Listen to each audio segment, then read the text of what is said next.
दीपक nutrition channel की प्रस्तुति हिंदी कहानी अंधेर नगरी चौपट राजा। यह कहानी भारतेंदु हरिश्चंद्र जी के नाटक से ली गई है।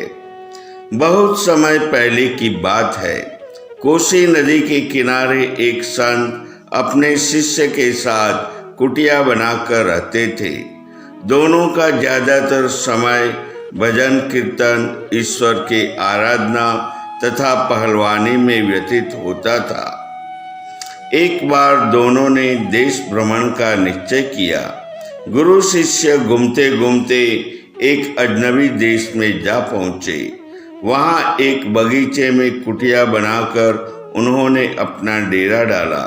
गुरु ने शिष्य को 1 रुपया देकर बाजार से कोई अच्छी सी सब्जी लाने को कहा। शिष्य गंगाधर जब सब्जी मंडी पहुंचा तब उसने सब्जियों का मोल भाव पूछना शुरू किया। उसे यह देखकर काफी आश्चर्य हुआ कि वहां प्राय सभी वस्तुएं 1 रुपये सेर के भाव से बिक रही थी। सब्जी क्या, दूध, दही एवं मिष्ठान वगैरह का एक ही भाव था। उसने सोचा कि सब्जी रोटी तो रोज ग्रहण करते ही हैं, क्यों न आज 1 सेर मिठाई खरीदी जाए। सो उसने सब्जियों के बदले 1 सेर अच्छी सी मिठाई खरीद ली। मिठाई लेकर वह खुशी खुशी अपनी कुटिया पर पहुंचा। उसने गुरुजी को सारी बातें बतलाई। गुरुजी ध्यान मग्न होकर बोले, बेटा गंगाधर, जितना शीघ्र हो हमें यहाँ स्थान त्याग देना चाहिए। यह अंधेर नगरी है। लगता है यहाँ का राजा महाचौपट और मूर्खाधिराज है। कभी भी हमारे प्राणों पर संकट आ सकता है। परंतु शिष्य को यह सुझाव बिल्कुल पसंद नहीं आया। वह गुरुजी से बोला, गुरुजी, मुझे तो यह स्थान बहुत भा गया है। यदि आपका आदेश हो तो कुछ दिन रह लूं। गुरुजी को उसकी बात पर हंसी आ गई। बोले, ठीक है बेटा, टके सेर की मिठाई खाकर थोड़ा सेहत बना लो। यदि कोई संकट आए तो मुझे याद कर लेना। यह कहकर उन्होंने वह स्थान त्याग दिया। गंगाधर रोज प्रातः नगर में भिक्षाटन को निकलता और जो 1-2 रुपया प्राप्त होता उसकी अच्छी अच्छी मिठाई खरीदकर उसका सेवन करता। इस प्रकार कई माह गुजर गए। खा पीकर वह काफी मोटा तगड़ा हो गया। एक दिन गरीब विधवा कलावती की बकरी पंडित दीनदयाल के खेत में लगी फसल चर रही थी। दीनदयाल ने गुस्से में आकर उस पर डंडे से प्रहार किया, जिससे बकरी मर गई। रोती कलपती कलावती न्याय हेतु राजा के पास पहुंची। उसकी बातें सुनकर राजा ने हुक्म दिया, जान के बदले जान ले लो। कोतवाल ने पकड़कर दीनदयाल को राजा के सामने पेश किया। राजा ने दीनदयाल से कहा, या तो बकरी को जिंदा कर दो अथवा फांसी पर चढ़ो। भला दीनदयाल बकरी को जिंदा कैसे करता। सो जल्लाद उसे लेकर फांसी देने पहुंचा। दीनदयाल दुबला पतला व्यक्ति था। फांसी का फंदा उसके गले में काफी ढीला पड़ रहा था। जल्लाद राजा से कहने लगा, माई बाप, फांसी का फंदा इसके गले के आकार से काफी बड़ा है। कुछ देर तक राजा चिंतन करता रहा और जल्लाद से बोला, जा, आसपास में जो सबसे मोटा दिखाई पड़े उसे फांसी दे दो। जल्लाद नगर कोतवाल के साथ मोटे व्यक्ति की तलाश में निकल पड़ा।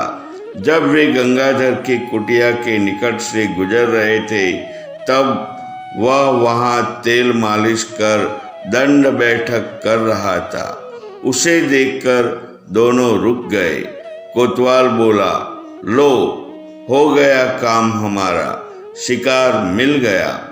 गंगाधर को पकड़कर वध स्थल तक लाया गया।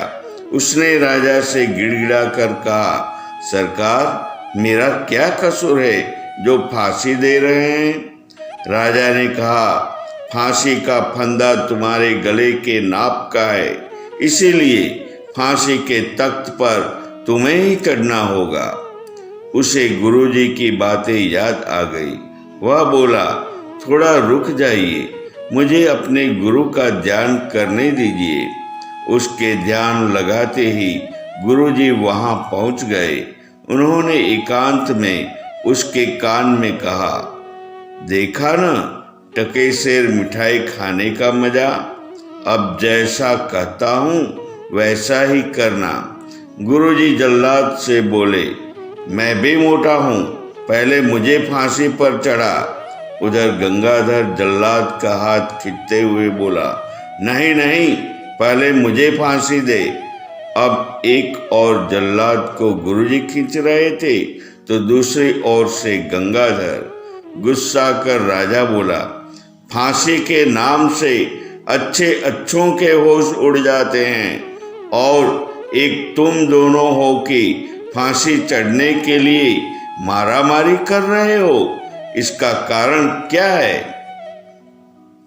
गुरुजी तो इस बात की ताक में थे। बोले, राजन, अभी का मुहूर्त हजारों वर्षों में कुछ क्षणों के लिए आता है। इस वक्त जो फांसी चढ़ेगा उसे अगले जन्म में आपके राज्य से 5 गुना बड़ा राज्य वैभव प्राप्त होगा। अंधेर नगरी राजा तो निरा मूर्ख और चौपट तो था ही, वह अव्वल दर्जे का लालची भी था। वह गुरु शिष्य से बोला, कंगाल कहीं के, सूरज देखी है आईने में अपनी, बड़ा आए हैं 5 गुना बड़ा राज्य का राजा बनने। अरे ठहरो, मैं खुद फांसी चढ़ूंगा। यह कहकर उसने जल्लाद से फांसी का फंदा छीनकर अपने गले में डाल लिया और फांसी पर झूल गया। गंगाधर गुरुजी के साथ वहां से तुरंत खिसक गया। उसी समय से यह कहावत प्रचलित है, अंधेर नगरी चौपट राजा, टके शेर भाजी टके शेर खाजा।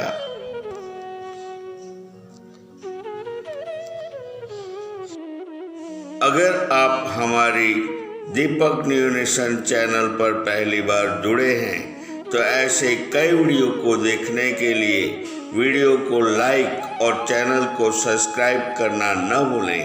धन्यवाद।